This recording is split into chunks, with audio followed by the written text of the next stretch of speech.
Thank you for staying with us. As President Bola Tinubu's administration marks its second year, significant strides have been made in boosting Nigeria's agriculture sector and ensuring food security.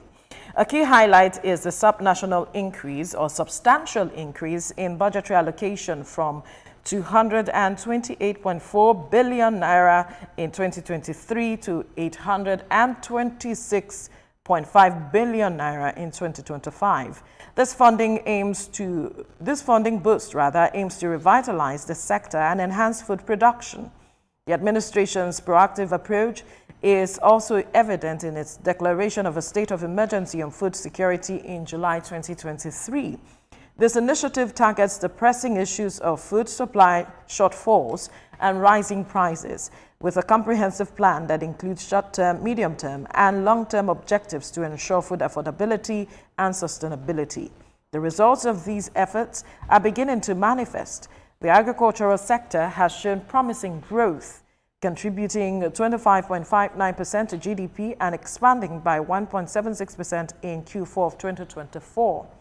Joining us for this conversation from Dallas is agribusiness specialist and chairman, founder, ShineBridge Global Incorporated, Dr. Tony Bello. Good morning. Thank you for joining us on TVC Breakfast.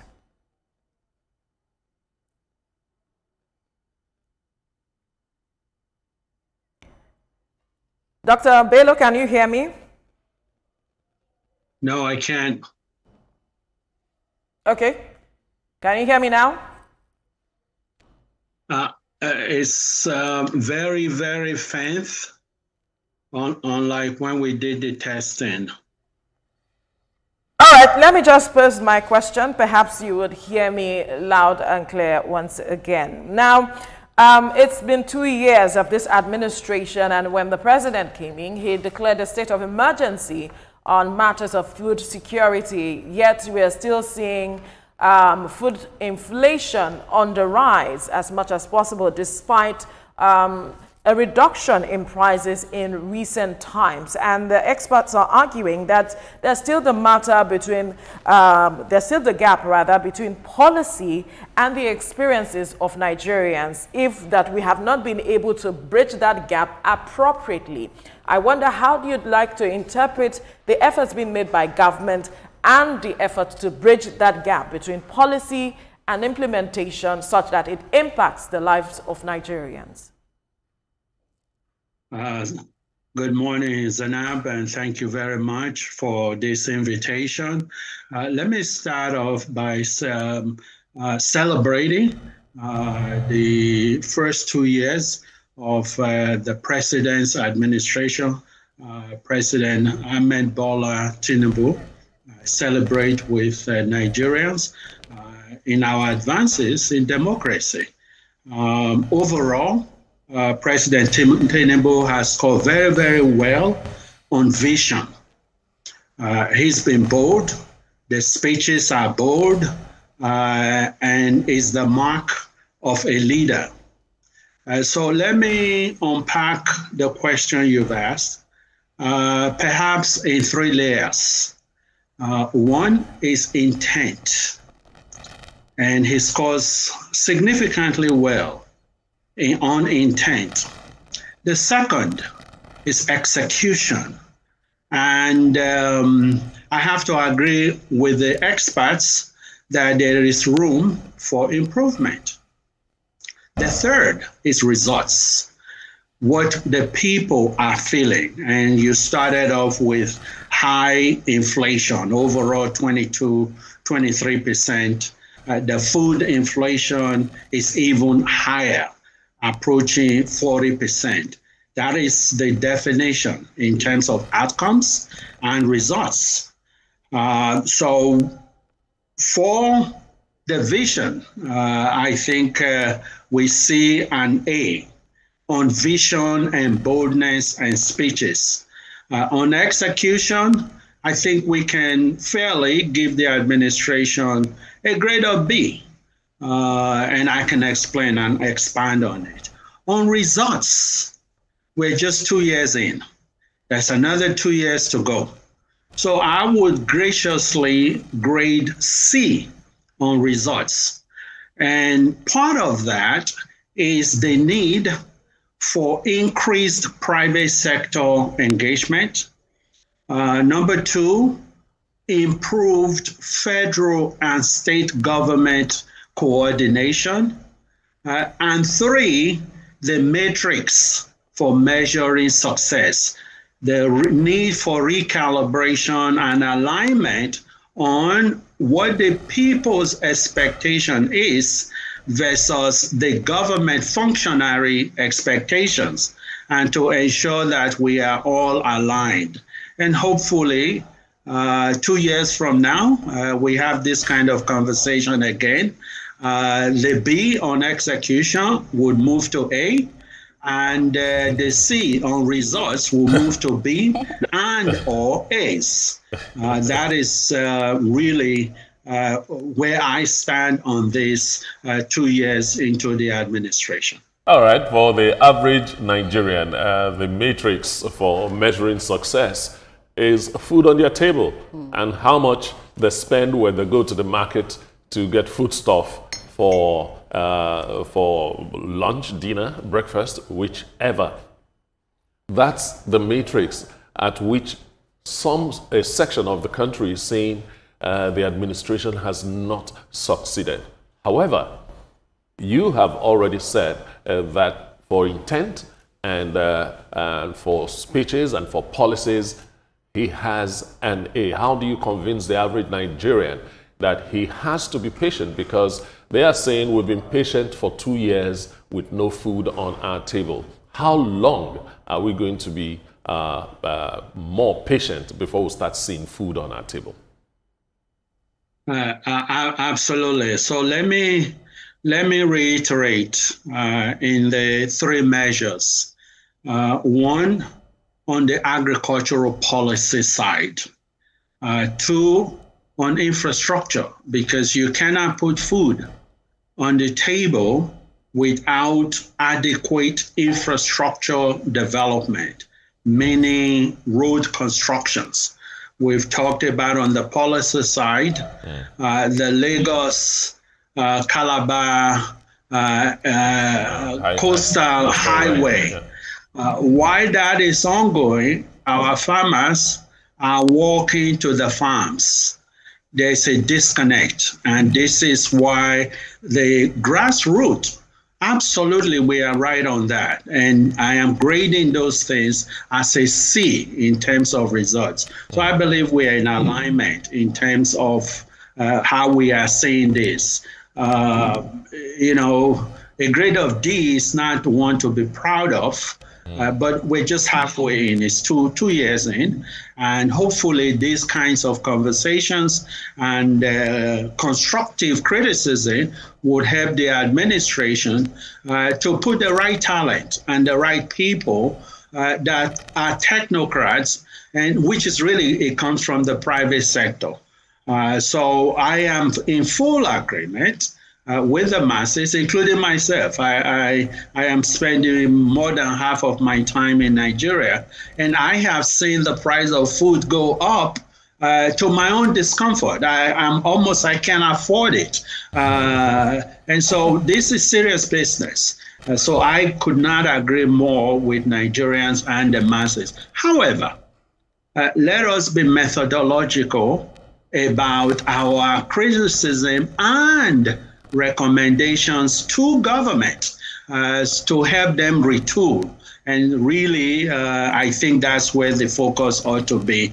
And so as a matter of policy, we are saying the intention is good, it's a B, execution is a B, but result is C. And we can expand on why do I say that?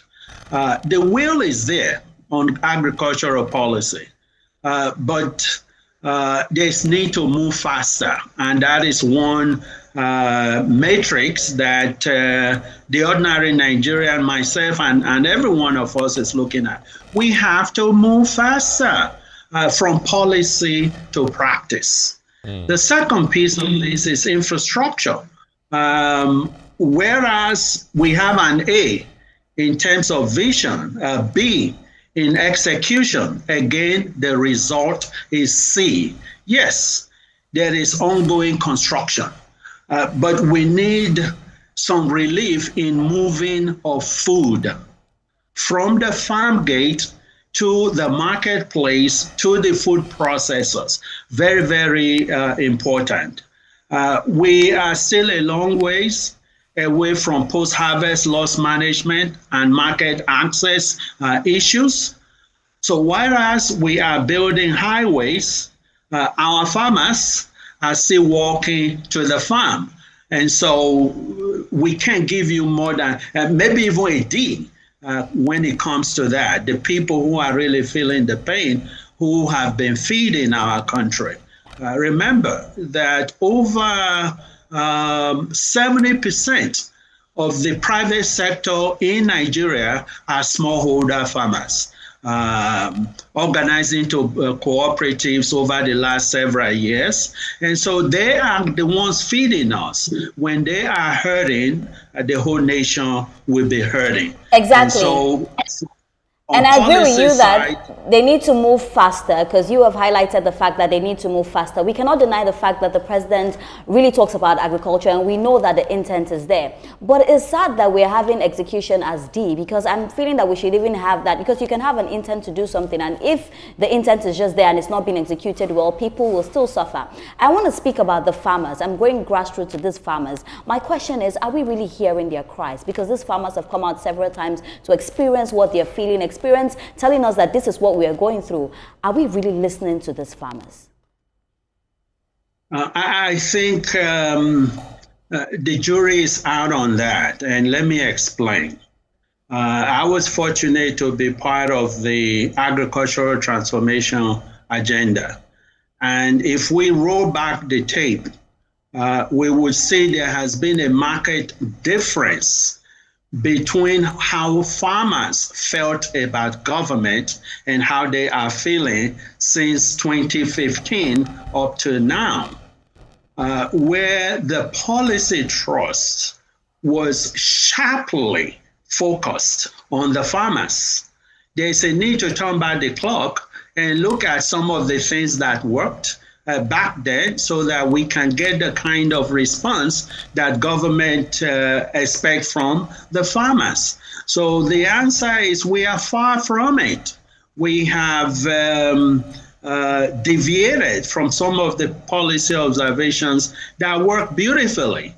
For example, the Growth Enhancement Support Scheme back in 2012, 2015, that has basically been dropped. And it was all about ensuring security of supply of raw materials, of inputs, and of outputs. And there was a sharp focus. The special agro-processing zone also comes to mind. I think back then we called it special crop processing zones. That policy is not special agro-processing zone. We are doing launching and what have you, but it is not in practice. And these are the things that is really hurdles to our smallholder farmers. So I believe we as agri-practitioners, we are feeling the pain. It seems as if government is not listening. Again, in the ATA era, just as an example, we instituted 2 or 3 platforms that I can recall. One was the Nigerian Agribusiness Group. And it was led by very strong private sector participants at the time. We brought in 21 chief executive officers of leading agribusinesses across from early stage to multinationals, domestic and international. That institution is not functioning, the way it ought to function. We're almost back to where individual influences, selfish interests has permeated the agricultural and food security area. So there's a need to strengthen the institutions and help the farmers, get inputs to them on time. While I was waiting, listening to the flooding issues, so somebody remarked, we always wait to react. We know there's potential for flooding, yet we do nothing. So while we are working on policies and enabling environment, enabling agriculture to become a business, let us look at the global best practices. Let us review what we have done that had worked before. The farmer database, that's where it starts. Right. The cooperative alignment, so they can receive inputs on a timely basis and at a competitive pricing. These are the basics. That's right. And we have to learn to go back to some of those things. Yeah, with all of these that you've mentioned, the challenges and things that we need to do to resolve these problems. If you look at this, on top of this is the Nigeria losing 350,000 hectares of land annually to desert encroachment. So we have the issue of land degradation. We also have that of the gentrification, where we have the Nigerian youth, about 70% of them are now thinking that what they want to do, they don't want to have anything to do with agriculture. They want to get into real estate. They want to get into crypto trading, forex, etc. They do not want to go back to the farm. So I want to ask you, how much do you think we're doing? What policies are we formulating, or the one that we have on the ground, that is enticing, or that is making the youth to think that, yes, agriculture is the way to go for me, so that I contribute to the food security of the nation? How much do we have on the table? Yeah, that's a very important question. And again, as much as we want to rely on government policy, enabling business environment, the private sector engagement is paramount. Why do I say that? When we look into the agricultural value chain, ready to eat processed foods, fresh foods out of the market, and the share of the stomach is what it is all about at the end of the day. And so engagement of private sector puts a demand on our farmers. Youth engagement and what have you. I can tell you today we have the largest number of youth in agriculture and agribusiness than we have ever seen before. Very, very significant. So it's not whether our people are willing to be in the agribusiness sector. The farmers, the youth, we are very smart people. We know what to do when the policy is working, when the financing is working, when the infrastructure is working. These are the things we look up to government for. But as private sector people, I can tell you, at Shinebridge Global, cassava is not just a crop for us. Cassava is a gift from God. And I can explain. If potatoes has metamorphosed to 125 billion USD, why is cassava at 8 billion? So for that reason, we are investing our hard-earned money, retirement monies, into research and development innovations to create products that everybody would want to eat. When we go overseas, we enjoy all these infrastructures, the ready-to-eat consumer foods. We as individuals have to start doing our part. And then we can have one voice to really address government, and that they should do what they promised us during the electionary campaigns. Interesting, but there are those who would say that as much as these policies and we are looking at it holistically, the matter of security is still a major challenge, as well as climate change. How much have we done to ensure that we ensure food security if we are not dealing with these issues head on? I don't know if you can respond to this question in perhaps 2 seconds. Absolutely, absolutely. Again, government intentions, military coordination and improvements. We heard that in the speech. Government wants displaced farmers to return to the farm. We heard that. But what about the local enforcement and the inconsistencies we see at the grassroots level? What about the whole nation and farmers returning, not just in the Northwest, but across the nation? This is the one reason I recommended on top of the show that there is a need for federal and state to collaborate and cooperate in the area of insecurity in the country. So execution again is C there because of the local enforcement inconsistencies. The results is also C. Many farmers are still afraid. They are still afraid to go to the farms. All right. So we may have deployed everything in the Northwest, but what about people in the Southeast? Dr. Bello. What about people in the South-South? Yes. I know there's so much to be said regarding this matter of insecurity and climate change, but time is not our friend. We need to wrap up this conversation now. But thank you so much, Dr. Tony Bello, agribusiness specialist and chairman, founder, Shinebridge Global Incorporated, for your time on the program. Thank you.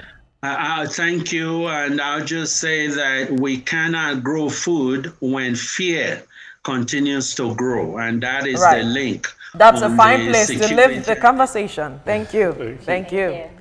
We cannot grow food when fear continues to grow. I love that line. Very witty. I'll write it down. And very witty. I'll write it down and I'll use it in so many avenues.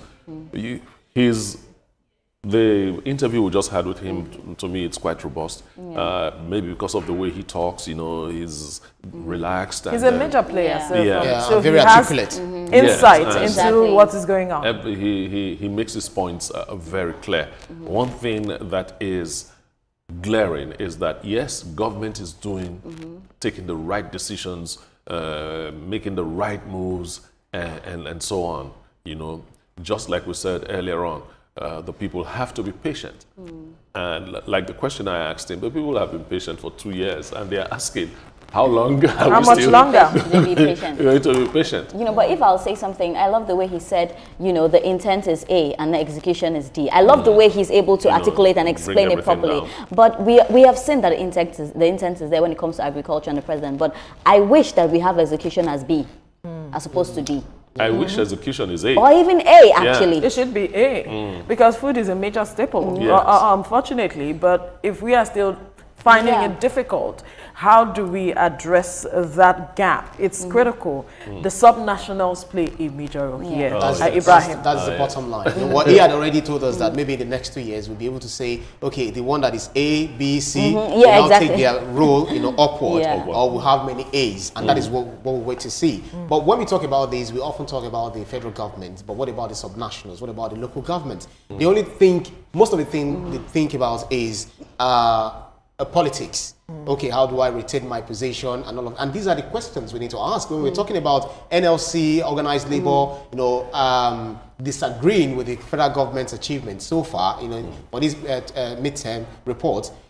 How much have they done in calling the state government to account? When you picket offices, picket the federal government, you know, offices or public buildings, have you done so to the local government as well as the state government? Absolutely, because they have their state chapters, talking about NLC. So what are they doing? They have their state chapters that should engage with the state governors and governments at the varying levels. But when it comes to It's all we hear is, oh, at the national level, we do not want 70,000 naira. It's no longer enough, this and that. But there are other issues that you should push for. What a very if you are saying that you are fighting the interest of the average Nigerian worker, there are so many things that the average Nigerian worker needs. And food is number one, because without food, you cannot even survive. So